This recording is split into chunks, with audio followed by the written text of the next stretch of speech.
to Vermont Public Radio, WVPR, Windsor, Vermont, at 89.5 megahertz. And now, the Hall of Fantasy. Welcome to the Hall of Fantasy. Welcome to the series of radio dramas dedicated to the supernatural, the unusual, and the unknown. Come with me, my friends. We shall descend to the world of the unknown and forbidden, down to the depths where the veil of time is lifted, and the supernatural reigns as king. Come with me and listen to the tale of The Night the Fog Came.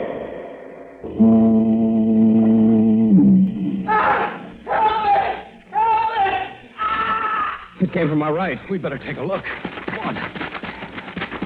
We're getting close to the lake. Only this fog. Wait a minute. There. Right there. Let's take a look. I hope he's all right. Roll him over. All right. He's dead. I know. Do you realize how he died? What do you mean? Look at him closer, Hal. His clothes aren't wet. Even his hair isn't wet. But look at the water trickling from his mouth. This man died less than a minute ago on dry land, 200 yards from the lake. And he died by drowning.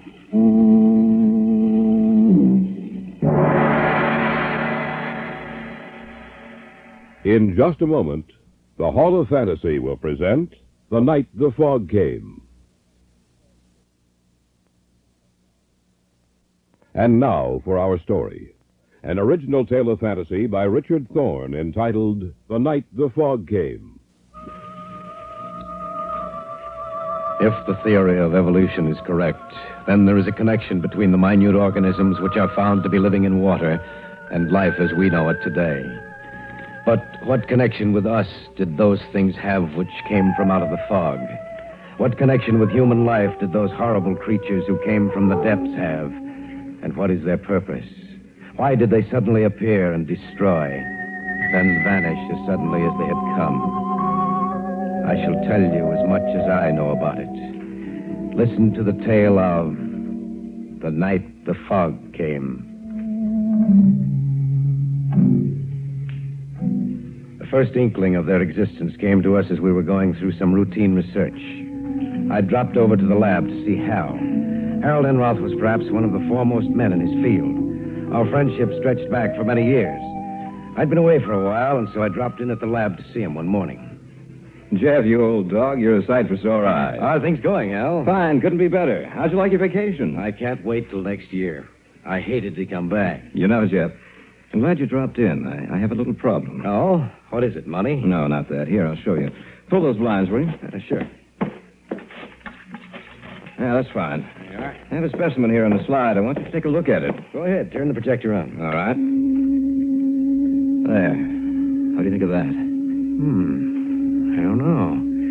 It looks like some form of water life. But I don't think I've ever seen it before. This has been enlarged 100 times. There's no use trying to recognize what it is. It's a form of water life completely unknown to us. A new form of life. Where did you get this? It's a specimen of water one of our field researchers took from the westernmost tip of Lake Superior, somewhere near the Wisconsin-Minnesota border. Have you contacted anyone else about it? No. Why not? Well, it's... Come on. Don't try to avoid telling me, Hal. We know each other too well for that. All right. Listen to me, Jeff. All right. Everything I say is fact. I've conducted countless tests to discover what I do know about this form of life. That thing is able to reproduce itself. A Hydra type? Possibly. But that's beside the point right now. What's more important, all trace of the other organisms in that drop of water has disappeared. Are you serious? Of course I am. And another thing, there was a little mist hovering above what was left of the water. A mist? That's what I call it. Something like fog. Why, that's impossible. No, it's not. I know that when the water evaporated, it should have been dispersed into the air. Eventually it was, but not for several hours. Oh, I'm sorry, Hal. I still can't... Here, I'll show you. We have a little of the water left. It's over here in this jar. You can see for yourself. Well, it looks just like ordinary water. I know it does. But believe me when I say it isn't. Now, it'll take just about 3 minutes.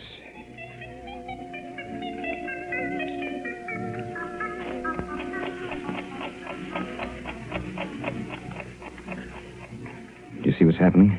I can't believe my eyes. See that little cloud of misty vapor beginning to form like fog? Yes. But what causes it? I wish I knew. Our field men say the conditions up there are getting to be unbearable. The whole area for 100 square miles is almost covered completely by this fog. What are you going to do? Well, I'm going up there myself. And, Jeff, if I send for you, will you join me? Of course. I may need you. I may need everyone I can get. It's begun to prey on my mind, Jeff. Somehow I think there's something in back of this. Something the likes of which the world has never seen. Something evil.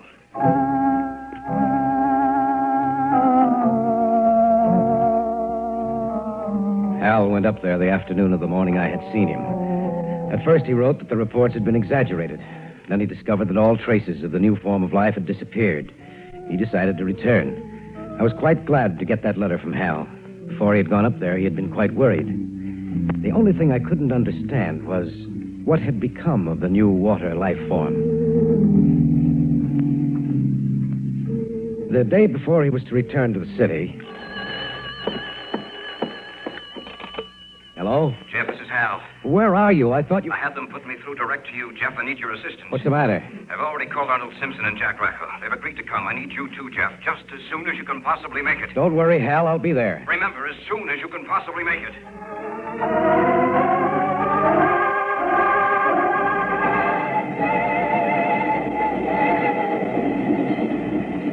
I knew Arnold Simpson, and he and I went up together.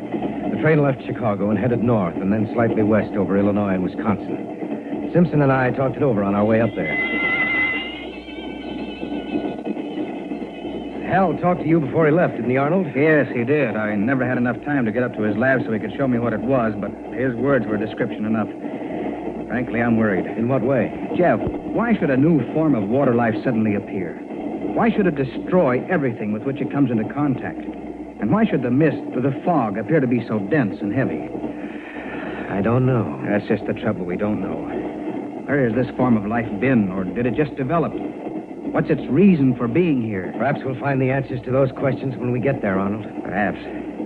But I'm convinced of this much, Jeff. Whatever it is, whatever that fog is hiding, poses a new problem for us. A problem which may be unsolvable, and which could very well destroy the human race.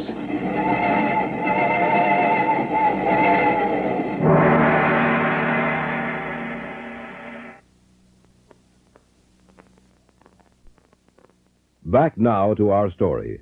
An original tale of fantasy by Richard Thorne entitled The Night the Fog Came.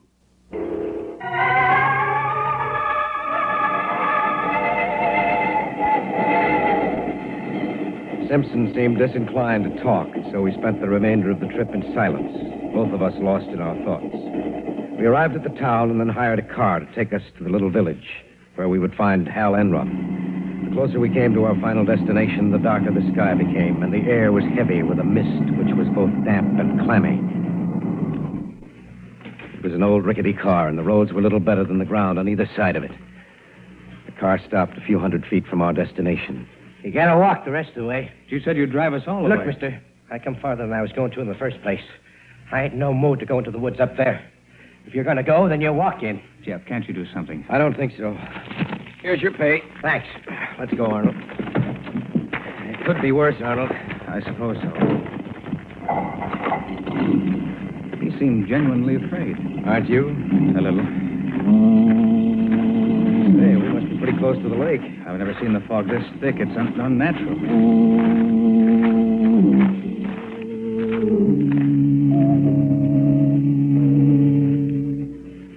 Eventually, we made it up to the house. Hal was there waiting for us and showed us where we would sleep. Through the window, I could see that the fog seemed to be getting thicker.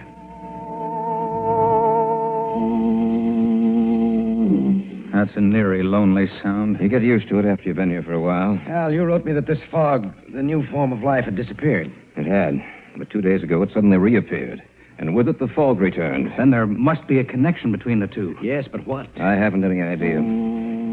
Look, I have to go down to the village for some food. We don't have enough here to feed 4 of us. Will you come with me, Jeff? Certainly. I'll be right back, Arnold. It's only about a mile away near the lake. Go ahead. That trip made me tired. I think I'll take a nap.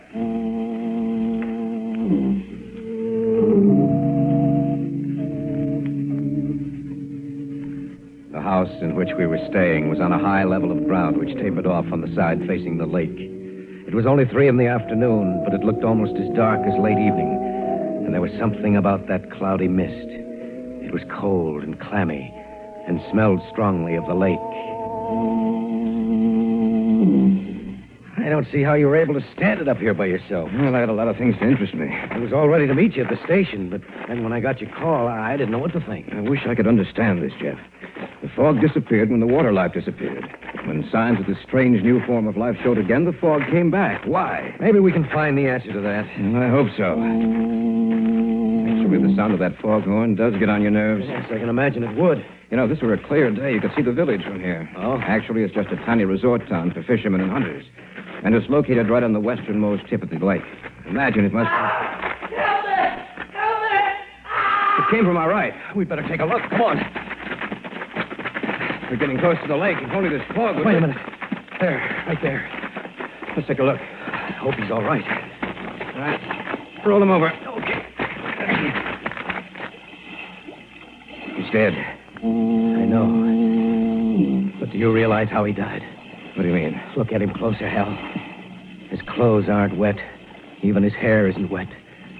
But look at the water trickling from his mouth. This man died less than a minute ago on dry land, 200 yards from the lake. And he died by drowning. That's not possible. Are you sure he drowned? There must be a doctor down at the village. Let's take him down there and see what the doctor says. Only I'm sure he'll agree with me.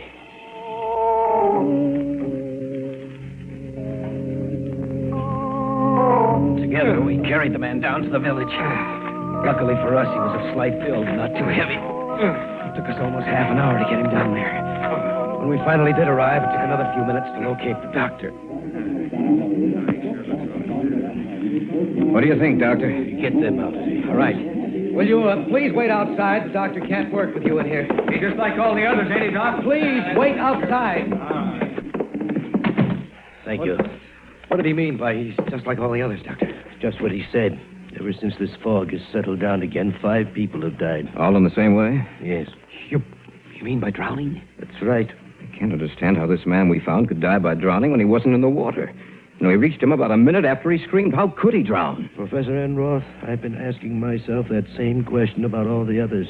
I've been almost half insane these past 2 days trying to find the solution. And Dr. Craig, this fog, has it always been like this in the area? No, not until about 2 months ago. Which coincides with the time we first discovered that new form of water life.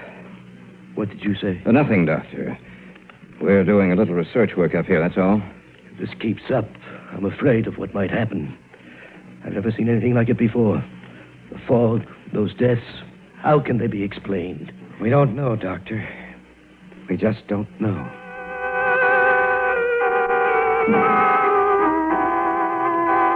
When we got back to the house, we discovered that Simpson had indeed taken a nap. Our arrival must have awakened him, for as we entered, he came slowly down the stairs from the second floor. Need any help? No, we can manage, but come out to the kitchen with us. What's the matter with you two? We found a dead man on our way to the village. Are you serious? Just set those bags on the table. All right. Oh, I'm not joking, Arnold. We heard a scream. It took us about a minute to get to him. He was dead when we got there. A knife? Drowned. What? On dry land, 200 yards from the lake. You must be insane. No, it's the truth, Arnold. And there have been 4 other deaths just like it. When did they happen? In the last 2 days. Since the fog reappeared. That's right. Then there is a definite connection between this fog and the new life form you've discovered, Hal. That's right. But what's the connection?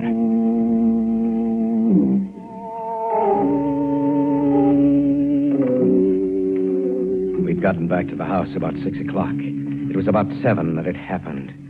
Simpson said he was going outside for a minute. He opened the door. I just want to get outside for a minute. Good heavens. What's wrong? Take a look. The fog, it's so thick. I've never seen anything like that before. Shut the door. Some of it's getting inside. It's moving along the floor just... Shut the door! Did you see it? Yes. The fog. Just like it was alive. Moving like a living thing. Creeping along the floor.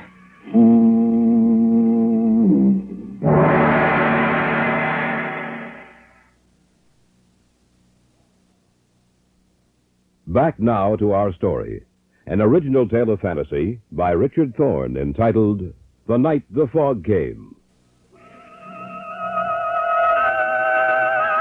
When Simpson had opened the door, the fog crept into the house in little wisps that curled and snaked this way and that. It looked like a thing alive. You saw it, didn't you, Hal? Yes, I saw it. What does it mean? I'm afraid of what it means. You mean you know? I hope I'm wrong, but I'm afraid I'm not. It's just possible that this form of life is developed from something that was present in the water all the time. The great brute animals ruled the world before man appeared, and then were destroyed. Eventually, mankind wrested the supremacy of the earth from the other animal and plant life. Perhaps the cycle is to continue. Perhaps, after man, this new form of life.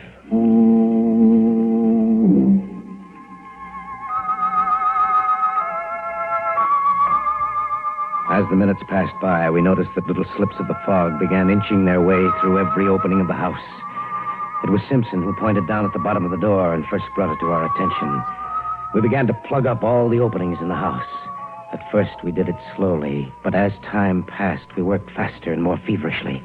No matter how tired we became, we had to finish the job, or the fog might claim the house, too. It was too quiet. The only thing we heard was the distant, monotonous call of the foghorn. And then Hal broke the silence. Do you know why this fog is so thick? I wish I did. This might be insane, but it has to be the answer. That fog is carrying moisture, a lot of it, perhaps enough to also carry this new form of life. To move it from place to place, to spread it even farther. To kill everything which stands in its way. That might be it. It is. I'm sure it is. Well, in that case, what happened to break it up the first time? And that's the solution to the problem. I don't know what it is, but it did break it up the first time. It drove it back, down to the depths from where it came. That's why there was no sign of it in the water. That came from right outside the house. Racco. He said he was going to arrive this evening. We better take a look. Bring the flashlight. Right, let's go. That light doesn't carry more than a few feet. It's so wet out here. Over there. Look. Little pinpoints of light dancing up and down, all clustered together. That must be it. Come on. It's spreading out. Right, look. There, on the ground. It's Racco. The same way. The same way as the other one.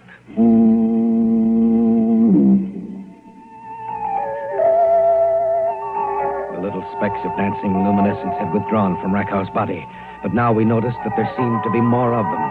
We carried the body back to the house. We'd forgotten to close the door behind us, and some of the fog had gotten inside. It wasn't too bad, however, and little by little it began to disperse. Look out that window. Yes, I see them. Gathering together with a whole mass, getting larger and larger all the time. Separating like the Hydra. It must be destroyed. Yes, but how? They created the fog. That must be the only way they can travel on land. They must have a basic water carrier. Have you realized what this means? What are you getting at? The area this fog now covers is 100 square miles. Every animal in this area may lose its life. And then what happens? They divide again and again and again. And the area of the fog keeps getting larger all the time. If it isn't stopped now, while we still have a chance, it may never be stopped. And I ask you the same question, Simpson. How? I don't know. Someone's outside. Let them in quickly. They're moving towards the house. Oh, thank goodness. I didn't think I'd make it. It's a miracle that you did. Sit down, Doctor. Thank you. I was out to a call on my way back to town. I noticed how thick the fog was. And then I noticed the animals lying dead in the forest. The smell of their death was in the air. I continued on towards the town. And then I saw the bodies lying just where they had fallen. The whole town seemed to be covered by a strange luminescent mass, which in some manner moved. I was afraid. Then I thought of you people in this house, and I got here as soon as I could. I don't know how long we'll be able to withstand them, Doctor. I'm sure the townspeople are dead now. In fact, almost every living creature in the area must be dead. But what is it? What caused it? If we get out of this alive, Doctor, we'll tell you. Look outside. It must have split again. It's twice the size it was. What are we going to do? Look under the doorway. They're getting through. Plug it up. Use some newspaper, clothes, anything. We've got to stop it. Constant opening and closing of the door. Loosen the other things we had down there. I think that'll do. Look, the things that did get in. First you see their light, and then they're gone. What happens to them? Perhaps we can't see them. Or perhaps they die. Hal, wait a minute. Your first letters to me mentioned the fact that the mist had been dispersed. What caused it? I don't know. Doctor, you're a native of these parts. Yes. I want you to tell me about anything unusual which happened that day. Well, I don't remember anything about that day particularly. I remember I was quite pleased to see that the fog had lifted. It was a beautiful day, unseasonably warm. In fact, the sun was quite hot. Heat. I wonder if... If what, Jeff? These things, these Hydra-type creatures must die in the heat. This house is quite warm. The day the fog was dispersed was warm with a bright sun. Perhaps that's the answer. Doctor, is there any fire break around this area? Well, there was one cut through the trees several years ago. Yes. Case of a fire, a bad one, in the heavy timberlands. Everyone was instructed to get into this area. In other words, there's a complete fire break around this entire area. Yes. It comprises about 150 square miles. And that's it. It's the only chance we have. We'll burn out this area and hope it drives them back. There's some oil downstairs. Get it. We'll start the fire here and hope it sets fire to the trees surrounding this house. Be right back. We'll have to make a run for it once this place is on fire. We may not come out of this alive, but we can try.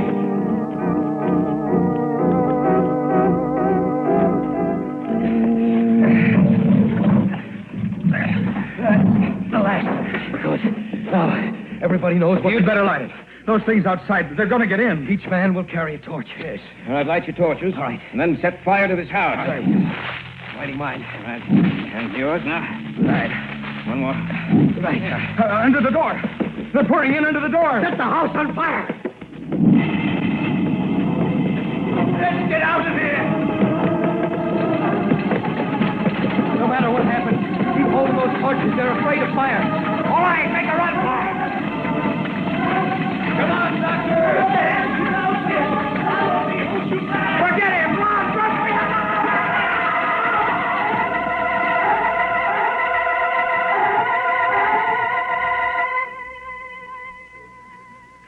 The fire caught hold, and the entire area was burned out.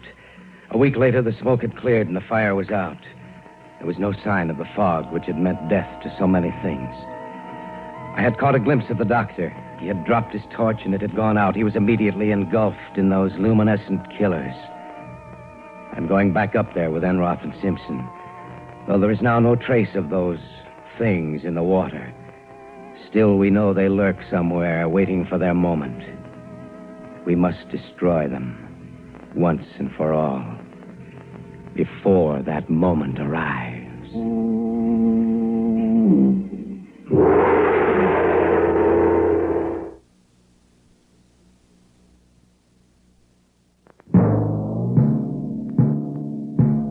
So runs tonight's tale of the unusual, the terrifying, the unknown. Join us again when next we journey down the corridors of the Hall of Fantasy to hear another strange tale of the supernatural. All characters and events portrayed in these programs are fictional, and any similarity to actual events or persons, living or dead, is purely coincidental.